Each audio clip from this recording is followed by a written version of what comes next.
자, 채권 시장에 의해 두 번째 시간 같이 보도록 하겠습니다. 자, 먼저 채권 투자의 매력인데요. 이 부분 여러분이 읽어보시면 충분히 이해할 수 있는 부분이에요. 예금보다 금리가 높고요. 그래서 수익성이 있다는 것이고, 주식보다는 위험이 낮고요. 그래서 안정적이라는 거예요. 주식보다 왜 위험이 낮아요? 가격 변동보다는 발행한 기업이 부도가 났을 때 채권자는 주주보다 먼저 청구할 수 있기 때문에 위험이 낮다고 보는 거고요. 유동성도 어느 정도 확보가 돼 있어요. 왜? 우리 유통시장에서 매매할 수 있기 때문에 그래서 좋은 상품이다. 위에 문제 보시면 주식에 비해서 수익성이 높고 예금 상품보다 안전하다. 주식에 비해서 수익성이 높지는 않죠. 주식에 비해서 안전한 거죠. 그리고 예금보다 안전하진 않죠. 왜냐하면 채권자가 부도가 날 수 있으니까요. 그러니까 요거는 앞뒤를 바꿔서 잘못된 지문 이런 함정들이 나오고 있고요. 종류가 다양하기 때문에 자금 운용 목적에 적합하게 사용할 수 있고 확정 이자가 지급이 되고 그다음에 중간에 매각을 할 때 시세 차익을 얻는 것도 가능하고 언제든지 유통시장에서 현금화할 수 있고 그다음에 주식은 보통 결제가 3영업일 결제잖아요. 채권은 당일 결제 또는 이기 결제니까 주식보다는 거래가 편리하고 소액 거래를 원하는 경우에는 금융기관에서 RP 방식으로 10년짜리 채권이지만 6개월 단위, 1년 단위로 쪼개서 팔기 때문에 RP 거래를 할 수 있다는 게 장점이고 증권사에 예탁할 경우에는 뭐 이자라든지 이런 관련된 업무들을 증권회사에서 대행해 주는 경우가 많기 때문에 편리할 수 있다. 나머지는 여러분이 잘 보시고 특히 첫 번째 줄에 나온 거 헷갈리지 않도록 잘 챙겨주시면 됩니다. 채권 수익률. 채권 수익률 제가 아까 어떻게 정의를 드렸냐면 채권 10,000원에 샀는데 내가 나중에 만기에 12,000원을 받는다. 그러면 나중에 받을 돈 그게 뭐냐면 현금 흐름의 현재 가치 만기 환급금이라는 거예요. 지금 내가 10,000원은 채권을 산 돈이잖아요. 채권의 가격이라는 거예요. 그래서 나중에 12,000원이 되는데 지금 내가 10,000원을 냈으니까 얘가 일치가 되려면 이자가 얼마여야 돼? 요거를 일치시켜주는 할인율을 우리가 채권 수익률이라고 한다. 이런 개념이고요. 네, 밑에 보면 채권 수익률의 종류가 나옵니다. 표면 수익률 하면 제일 먼저 떠올라야 되는 건 액면 가격이죠. 그래서 채권 표면에 기재된 액면가 대비 수익률을 우리가 표면 수익률이라고 하고요. 발행 수익률, 요거는 맨 처음에 발행한 가격을 기준으로 계산한 수익률, 요게 발행 수익률이고 유통 수익률, 요거는 맨 처음에 발행됐지만 만기가 3년짜리지만 중간에 갖고 있는 사람이 팔면 내가 살 때 만기가 3년 안 남은 거잖아요. 이건 최초 발행 가격이 아니잖아요. 그 당시에 시장에서 형성된 가격이잖아요. 내가 산 가격 대비 만기 환급률 계산한 게 유통 수익률. 이게 일반적인 채권의 수익률, 유통 수익률, 그다음에 채권의 시장 수익률 이렇게 부르는 게 유통 수익률입니다. 그래서 채권 시장의 가장 대표적인 수익률이고요. 만기 수익률, 내부 수익률, 시장 수익률 이렇게 부른다.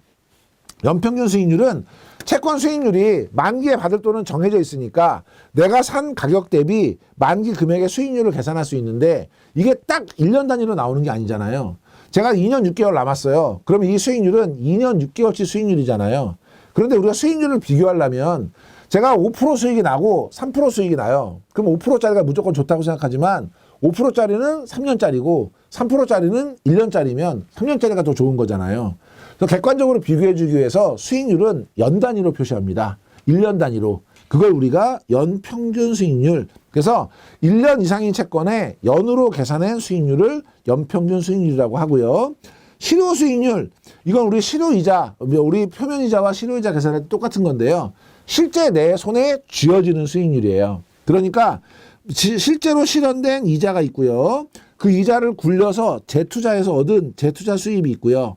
나중에 채권을 매도할 때 가격이 올라서 얻는 자본 수익이 있고요. 그래서 원래대로 하면 제가 채권은 맨 처음에 살 때 만기에 받을 돈이 정해져 있기 때문에 수익률이 확정되거든요.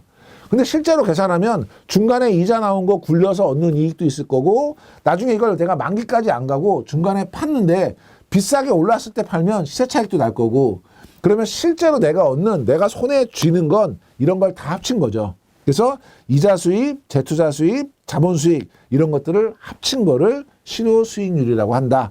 이 부분에서는 여러분이 용어를 기억하시는 게 중요할 것 같고요. 밑에 보면 매출 가격이 100만 원이고 만기 금액이 124만 원인 3년 복리채의 연평균 수익률은 얼마냐 이런 거죠. 자 그러면 매출 가격이 100만 원이니까 현재 가격은 지금 100만 원인 거예요. 그런데 만기 금액이 얼마냐면 124만 원인 거예요. 그러면 얘는 3년 굴렸잖아요. 그럼 곱하기 1 플러스 R에 3년 되는 거 아니에요. 3년 된 게 124만 원이잖아요. 정교하게 계산하면 소수점으로 막 나올 거예요. 막 계산기로 할인을 하면 간단하게 생각하면 100만 원이 3년 뒤에 124만 원이 됐다는 거 아니에요. 그러면 1년 동안 이자가 얼마라는 거예요. 24만 원 3으로 나누면 지금 8만 원 이제 이자가 생겼다는 거잖아요. 그러면 100만 원 대비 8만 원은 몇 퍼센트예요? 8%인 거죠. 그래서 수익률은 8%. 여러분이 나중에 만약에 그 객관식으로 문제가 나오게 되면 지문이 나올 거잖아요. 지문에 소수점으로 안 나올 거예요. 이런 식으로 단순한 계산. 이 문제는 여러분이 계산을 할 줄 아느냐 모르냐 물어보는 게 아니고요. 얘는 지금 100만 원이 124만 원. 그래서 24만 원 동안 3년 동안 24만 원 벌었으니까 1년에 8만 원 번 거고 그게 100만 원 대비 8%야. 이런 원리를 이해하고 있는 문제다. 이렇게 이해해 주시면 될 것 같고요. 자, 다음에 채권 수익률의 결정 요인인데요. 이것도 역시 자주 나오는 부분은 아니지만 여러분 잘 챙겨주셔야 되는 부분이에요. 자, 채권 수익률의 외적 요인. 그러니까 외적은 금융시장 바깥에서의 요인을 얘기하는 거고 내적 요인은 채권에 운용되는 채권시장 안에서의 요인이에요. 자, 먼저 중앙은행의 통화정책. 중앙은행에서 금리를 올리면 채권금리 같이 올라갈 거고요. 금리 내리면 같이 떨어지겠죠. 그래서 정책금리 조정은 장단기 채권금리에 영향을 미친다라는 것이고 경기 상승. 자, 경기가 상승해요. 경기가 상승하면 기업들은 투자를 늘릴까요? 줄일까요? 투자를 늘리겠네요. 투자를 늘리려면 뭐가 필요해요? 돈이 필요하겠죠? 그럼 돈을 많이 빌리겠네요. 그럼 여러분 여기서부터 헷갈리면 안 되는 게 기업이 돈을 빌려요. 이거는 채권을 발행하는 거예요? 채권을 사는 거예요? 채권을 산다는 의미는 돈을 빌려주면서 증명서를 받는다는 의미고요. 채권을 발행한다는 얘기는 증서를 주면서 돈을 빌린다는 거예요. 그러니까 채권을 발행하는 채권의 공급이 늘어나겠죠. 투자 수요가 늘어나서 공급이 늘어나면 채권의 가격은 어떻게 되죠? 떨어지겠죠. 공급이 늘어나니까 채권의 가격은 하락해요. 근데 채권의 가격과 채권의 수익률은 반대 방향이죠. 수익률은 어떻게 돼요? 상승하죠. 그냥 우리가 직관적으로 이해하면 경기가 좋으니까 기업들이 투자를 많이 하고 싶어 올 거예요. 돈이 필요하겠죠. 그럼 모든 기업들이 나도 돈 빌려줘, 나도 돈 빌려줘 그래요. 그러면 여러분이 돈이 있어요. 누구한테 빌려줘요? 이자 많이 내겠다는 사람한테 빌려주겠죠. 그러니까 수익률은 올라가는 거예요. 수익률이 높은 채권이 있기 때문에 상대적으로 수익률이 높다는 건 내가 지금 사고 그다음에 만기에 받을 동안에 간극이 크다는 거예요. 그렇기 때문에 채권의 가격은 거꾸로 어떻게 돼요? 뒤에 수익률을 높이려면 채권의 가격이 떨어져야 수익이 높아질 거 아니에요. 그러니까 수익이 높다는 건 그만큼 가격이 떨어지는 거니까 가격은 하락하고 수익률은 상승한다. 이렇게 이해하시면 되고요. 물가가 상승한다. 물가가 상승하면 개인들의 실질소득이 어떻게 돼요? 버는 건 똑같은데 물가가 올라갔으니까 실질소득은 하락하겠죠. 그러면 사람들이 채권을 살까요? 안 살까요? 채권을 안 사겠네요. 그렇죠? 채권을 안 산다는 건 채권의 수요가 감소하는 거예요. 그럼 채권의 가격은 어떻게 되죠? 아무도 안 사니까 하락하겠죠. 그럼 채권의 수익률은 어떻게 되죠? 올라가겠죠. 그러니까 수익률은 상승하고 가격은 하락한다. 이 얘기고요. 시중에 자금이 풍부하다. 시중에 자금이 풍부하면 시장 금리는 일단 어떻게 되죠? 돈이 많으니까 하락할 거고요. 채권을 사겠어요? 안 사겠어요? 시장에 가격 만약에 자금이 풍부하면 노는 돈이 많은 거잖아요. 노는 돈이 많으면 그 돈을 어딘가 굴려야 될 거 아니에요. 그러면 채권에 대한 수요가 어떻게 돼요? 증가하겠네요. 채권에 대한 수요가 증가하면 가격은 어떻게 되죠? 상승하겠죠. 그러면 채권의 수익률은 어떻게 되죠? 하락하겠죠. 이런 의미예요. 그래서 밑에 보면 시중 자금이 풍부하면 시장 금리가 하락하고 채권 수익률은 상승한다. 이게 시장 수익률은 채권 수익률하고 같이 움직이겠죠. 그러니까 채권 수익률이 시장 수익률이 하락하면 채권 수익률도 하락할 거예요. 수익과 가격은 반대 방향이니까 수익률이 하락하면 가격은 상승하는 거고요. 그렇게 이해하시면 되고 미국 국채 금리가 하락을 했다. 그러면 미국 사람들이 미국 안에서 투자할 때 이자가 작아졌죠. 그럼 외국 사람들이 해외에 대한 투자가 많아질 거예요. 그러면 외국인의 투자가 증가하죠. 외국인이 투자할 때 주식에도 투자하겠지만 채권에도 투자하겠죠. 그러면 채권에 대한 수요는 많아지겠죠. 그러면 채권의 가격은 어떻게 돼요? 상승하겠죠. 그러면 채권의 수익률은 어떻게 돼요? 하락하겠죠. 그래서 가격과 수익률은 반대 방향에 움직이는데 이런 일들이 발생했을 때 어떻게 되는지 여러분이 생각해 보셔야 되고 내적 요인, 잔존 만기. 채권의 만기가 길어지면 길어질수록 돈을 꺼져 보세요. 1년 꺼달라는 사람하고 5년 꺼달라는 사람하고 누구한테 이자 더 많이 받아야 돼요? 당연히 5년 꺼달라는 사람한테 많이 받아야 되죠. 채무 불이행 위험도 높아질 거고 화폐 시간 가치 감소도 커질 테니까. 그러니까 잔존 만기가 길어지면 길어질수록 채권의 수익률은 상승하는 거죠. 네, 가격은 하락하고요. 두 번째, 채무 불이행 위험이 높아요. 신용등급이 높고 낮잖아요. 신용등급이 높다는 건 안전한 거잖아요. 채무 불이행이 없는 거잖아요. 이 사람은 돈 빌릴 때 이자 조금만 내도 되죠. 근데 신용등급이 낮아가지고 채무 불이행 위험이 커요. 그러면 이자를 많이 내야 되죠. 채무 불이행 위험이 높을수록 채권 수익률, 이자는 상승하는 거예요. 유동성이 낮아요. 그러면 현금화할 수가 없잖아요. 현금화할 수 없으면 더 불리하니까 채권 이자는 많이 줘야 되는 거죠. 그러니까 유동성이 낮을수록 채권 수익률은 상승하는 거예요. 그래서 만기가 길수록 채무 불이행 위험이 클수록 그리고 유동성이 낮을수록 이자는 더 많이 내야 되고 수익률은 상승하고 가격은 반대 방향에서 떨어진다. 이렇게 이해하시면 되고요. 자, 그럼 밑에 보시면 채권은 잔존 만기가 길수록 채권 수익률이 높아지고 유동성이 낮을수록 채권 수익률은 상승하는 것이 일반적이다.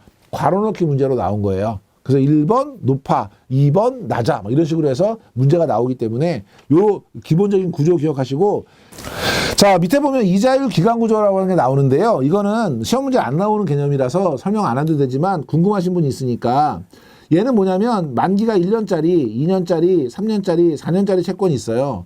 그러면 만기가 길어지면 길어질수록 이자는 많이 내야 되잖아요. 그러면 이자율은 이렇게 우상향하는 상승 곡선을 그린다. 요거를 우리가 금융에서 이자율 기간 구조라고 합니다. 그래서 만기가 길어질수록 수익률 곡선은 우상향한다 정도만 여러분이 알아두시면 되고 모르셔도 관계없고요. 자, 유통수익률의 변동에 따른 채권 가격의 변동, 얘는 간혹 시험에 나옵니다. 나오면 정답률이 굉장히 적은 문제 중에 하나예요. 볼게요. 채권 가격은 유통수익률에 반비례한다. 이거 비례한다고 문제 많이 나오고요. 만기에 받을 돈이 정해져 있으니까 가격이 낮아야 수익률이 높아지기 때문에 반대 방향이고요. 채권의 잔존 만기가 길수록 수익률 변동에 따른 가격 변동률은 어떻게 돼요? 높아지죠. 1년짜리는 100원 움직이는데 3년짜리는 300원 움직인다 그랬잖아요. 높아져요. 마지막 세 번째가 중요하죠. 표면 금리가 낮은 채권이에요. 표면 금리가 낮다는 건 뭐예요? 나오는 돈이 작다는 거예요. 그러면 뒤에 가서 만들어지는 금액이 작아지는 거예요. 그러면 듀레이션을 계산했을 때 만기는 길어지는 거거든요. 얘는 지금 만기가 더 길어진다는 의미예요. 그러면 가격 변동에 따른 금리 변동에 따른 가격 변동 폭은 어떻게 돼요? 커지는 거죠. 여기 표면 금리가 낮은 채권이라고 하는 건 결국 잔존 만기 듀레이션이 긴 채권이라는 뜻이고요. 그래서 가격 변동폭이 크다 이런 얘기고, 자, 두 번째 문제 보니까 잔존 만기가 짧을수록 가격 변동률이 확대된다. 잔존 만기가 짧으면 예를 들면 1년에 100원 움직이던 게 만기가 6개월로 당겨지면 50원 움직이죠. 확대되는 게 아니라 오히려 축소된다. 이게 이제 올바른 표현이고요. 자산 유동화 시장 많이 안 나오고요. 근데 가끔 나오면 또 이것도 많이 틀리는 것 중에 하나인데, 자산 유동화라는 건 뭐냐면 저희가 가지고 있으면 유동성이 굉장히 떨어지는 이거를 기초자산으로 해서 유동화 증권을 발행하는 거예요. 가장 대표적인 예를 하나 들어보면 이런 거예요. 제가 땅이 있어요. 이 땅으로 제가 아파트 지을 테니까 저한테 아파트 분양받으세요. 아무도 안 받죠. 저를 어떻게 믿고. 그럼 어떡하냐면 가짜로 앞에다가 회사를 하나 만들어요. 이건 페이퍼 컴퍼니예요. 이거를 스페셜 퍼포스 컴퍼니, 특수 목적 회사라 그래요. 이 회사에다가 땅을 팔아요.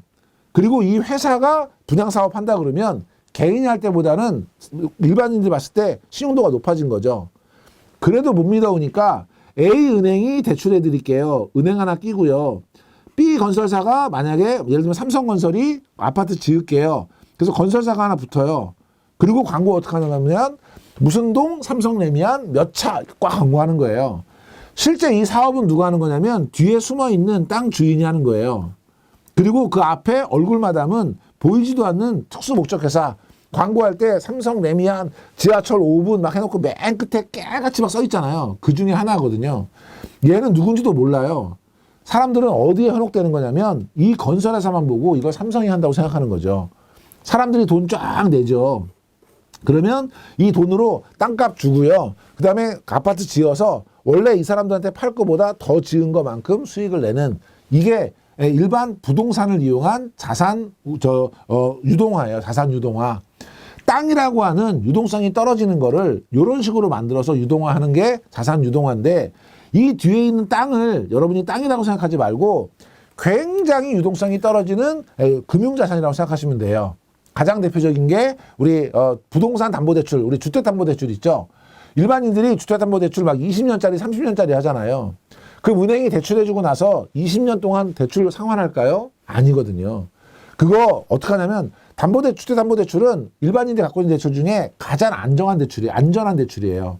왜냐하면 만약에 그걸 내가 못 갚게 되면 집이 날아간단 말이에요. 그리고 주택담보대출은 방식이 어떻든 뭐 원리금 균등 상환이든 원금 상환이든 만기 일시 상환이든 간에 이자를 매월 내게 돼 있어요. 그러니까 이 주택담보대출은 모아놓으면 얘는 전체적으로 금액은 정해지고요. 매월 이자가 들어오기 때문에 소득이 확정되어 있는 대출이에요. 다만 이거를 회수하는 데 기간이 오래 걸리는 거죠.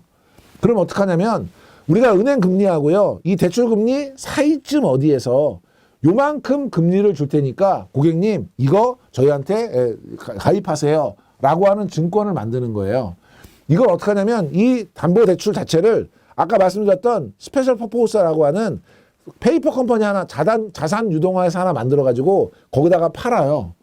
그럼 자산 유동화 회사는 그거 갖고 있으니까 매월 일정한 이자가 들어오잖아요.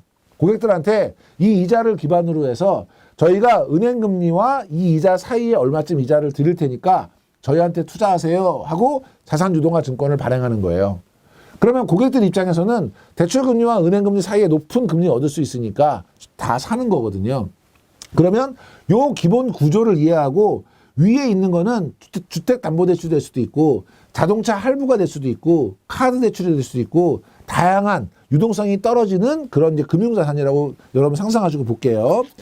개념은 대출 채권과 같은 다양한 유동성이 낮은 자산을 이걸 기반으로 해서 발행하는 증권이에요. 그래서 자산담보부 기업어음, 기업이 짧게 돈 빌리는 게 기업어음인데 입만 갖고 빌리는 게 아니라 자산을 담보를 세워서 빌리는 거를 ABCP, 그래서 Asset Based 우리 커머셜 페이퍼에서 자산담보부 기업어음이라고 해요. 자산을 근거로 발행하는 이런 개념이 자산 유동화예요. 유동화를 위해서 별도의 서류회사, 특수목적회사를 만들어서 앞장 세우고요. 특수목적기구에다가 유동화 자산, 주택담보대출을 양도해요. 그리고 특수목적기구가 이거를 기반으로 해서 발행하는 거예요. 그러면 대상은 주택담보대출로 하면 우리 주택저당대출이 되는 거고, 자동차 할부, 신용카드 대출, 리스 대출 이런 것들이 위에 있는 요 자산에 해당이 되는 거고요. 효과를 여러분이 보셔야 되는데 시험에서는 이 효과가 제일 많이 나와요. 자, 만약에 이 기초자산 보유자가 내 신용으로 자금을 조달하면 이자를 많이 줘야 되는데 앞에 SPC가 서 있기 때문에 자금 조달 비용을 절감할 수 있고요. 그 다음에 재무 상태를 개선할 수 있어요. 내가 빌리면 내부채인데 지금은 내부채가 아니라 앞에 있는 유동화 회사의 부채이기 때문에 재무 상태를 개선할 수 있고요. 자산 보유자 입장에서는 신용등급보다 더 유리한 기초 조건으로 자금 조달을 할 수 있고요. 왜냐하면 앞에 양쪽에 신용보관 같은 것들을 다 해놨기 때문에 자산 매각과 이를 통한 영업 확대를 반복할 수 있다. 우리가 은행의 입장에서는 이런 거죠. 주택담보대출을 30년 회수하지 않고 유동화 회사 하나 만들어서 거기다가 팔면 30년 동안 회수할 거를 한 번에 회수한 거잖아요. 그 돈으로 다시 대출해 줄 수 있잖아요. 그러니까 영업 확대를 반복할 수 있고 차입 투자 수단으로 확대할 수 있다는 거고, 투자자 입장에서는 어쨌든 안전하고 수익이 높은 양호한 투자 대상 자산을 투자할 수 있다는 게 장점이다. 그래서 이런 지문 하나하나를 이해하려면 구조를 알아야 돼서 제가 시간이 좀 걸리지만 설명을 드렸고요. 기업은 쉽게 자금을 조달할 수 있지만 부채 비율이 높아지는 것이 단점이다. 오히려 부채 비율을 낮출 수 있고요.